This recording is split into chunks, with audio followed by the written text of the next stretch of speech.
انه سيد رجل مع بناته خرج الى منطقه الادراب. يمكن بعضكم ما يعرف الدراب اللي هي من الرياض تنزل فيها الى هذا، وبعدين جنب في منطقه عشب. تعرف الباديه في الرياض عموما يحبوا ايام يخرجوا برا، فخرج هو وزوجته وبناته شابين الشيطان اغواهم، شافوا الرجل لوحده مع هذا، وبعدين كان هجموا عليه، فالمرأة شردت واعتدوا على البنتين وكذا.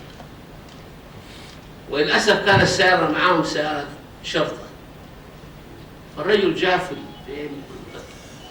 أراد ينام أول ليلة، ثاني ليلة يجلس عنده الليل مرة إلا دور عليه. حسب شوي يدخل عليه وإذا الرجل يبكي إنه هذا يعني بناته انتهكت أعراضهم وكذا.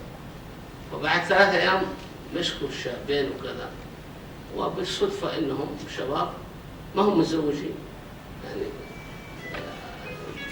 كونستبلات أو مساء ضباط صغار، فجابوهم فكلموه في الصبح.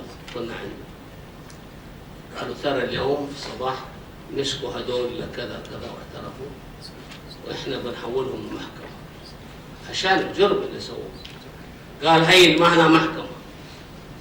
نادى أمير قال له الآن أنا ما أصلي الظهر إلا وقد ضربت رؤوسهم في الصفا.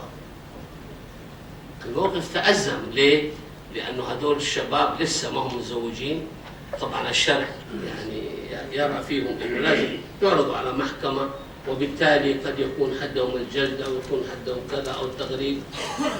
فأرسلوا 3 من علمائنا منهم الله يرحمه بن جبير خيرة الرجال، جاء ودخل وانا جالس عندما يدخل، فعندما ما جلسوا ارسلوا ثلاثة ارسلوه قبل يا طويل العمر انتم ناس تحكموا الشريعه وتحبوا الشريعه، هذا موضوع شباب كذا وكذا.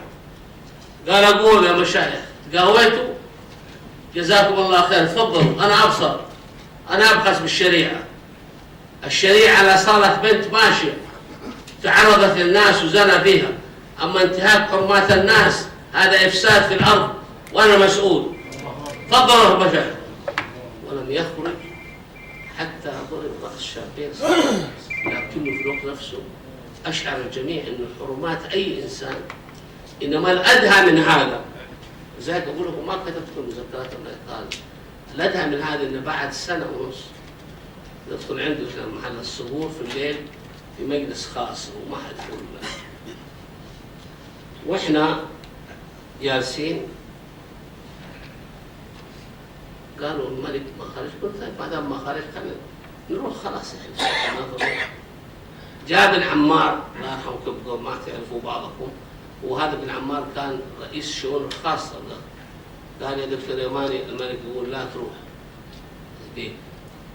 رحت شويه اللي جاء دخلت له قال لي ترى لا تقولوا ما عشناكم تسالوا علينا.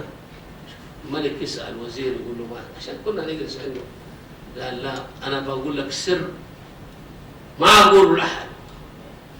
قلت له خير ان شاء الله، يعني تبغاني ازيعه في الاذاعه؟ قال لا، ورماني كلمه قال لا يا ثور اسمع. هذا اللي نافذ من المساله دي كلها. بعدين قال لي هذا البنات اللي تخبرهم اللي صار عليهم الموضوع في الادراب. قال لي انا جبت 2 من عيالنا من اولادنا واعطيت كل واحد منهم 1,000,000 ريال وزوجته على كل واحد على بنت، انه جماعتنا ما يقبلوا للاسف انه بنت اعتدي عليها ما حد يتزوجها. اعتبرت نفسي ابوها انا زوجتها وامنت منها.